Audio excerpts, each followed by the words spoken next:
Hujan turun deras sore itu. Aku sedang duduk di dapur, menatap air yang menetes dari sudut atap yang bocor. Bau tanah basah bercampur aroma kopi hitam yang masih mengepul di gelas email tuaku. Sendirian lagi, seperti biasa. Namaku Fitri, janda 2 tahun, usia 27. Sejak suamiku meninggal karena kecelakaan, aku terbiasa hidup sendiri di rumah kecil peninggalan orang tua di desa ini. Tapi entah mengapa, sore itu terasa berbeda. Ada suara langkah kaki di depan rumah, lalu ketukan pelan di pintu.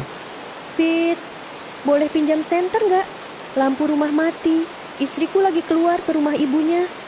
Itu suara Mas Adi, tetanggaku, umur 35, sopan, baik, dan selalu siap membantu.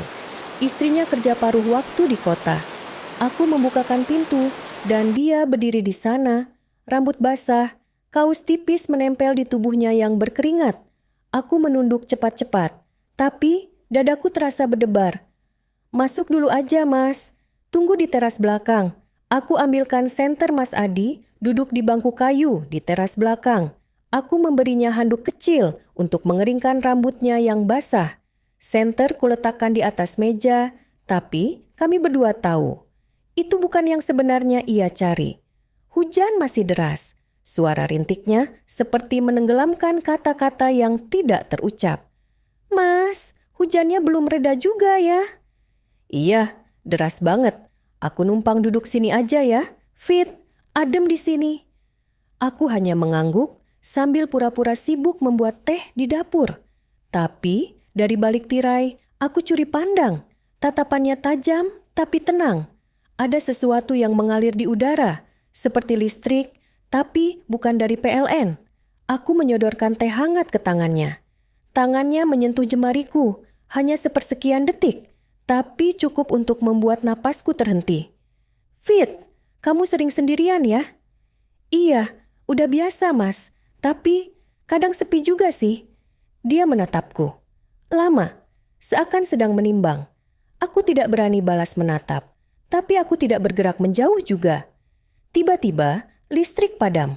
Teras jadi gelap, hanya cahaya lilin kecil di meja. Dan di tengah gelap itu, dia memegang tanganku. Maaf ya, Fit, aku nggak tahu kenapa aku begini. Mas, suaraku nyaris tak terdengar. Jangan tanya kenapa, aku juga nggak tahu kenapa aku diam aja. Tangannya naik perlahan ke pipiku, lalu ke tengkuk, nafasnya dekat, hangat, dan aku tak lagi punya alasan untuk menolak. Kami tak berbicara, tak ada kata-kata vulgar, tapi jari-jarinya bicara, pandangannya menembus jauh ke dalam. Aku tahu ini salah, tapi malam itu, aku hanya ingin merasa hidup kembali. Kain dasterku terasa tipis, tubuhku menggigil, entah karena udara atau karena perasaanku sendiri.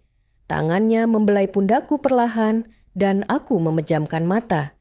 Mas, jangan lama-lama ya. Nanti orang-orang bisa dengar. Iya, aku juga takut, tapi lebih takut nyesel kalau nggak gini. Beberapa menit berlalu. Kami masih duduk di sana. Dia merapikan kaosnya. Aku menarik selimut kecil ke bahu, berusaha menyembunyikan kulitku yang memerah. Fit, kita nggak boleh kayak gini lagi. Aku menatapnya. Kalau gitu, jangan datang lagi malam-malam, atau aku mungkin gak akan bisa nolak. Dia tidak menjawab, hanya menatapku, lalu berjalan perlahan meninggalkan teras. Hujan masih turun, tapi hatiku lebih deras lagi malam itu.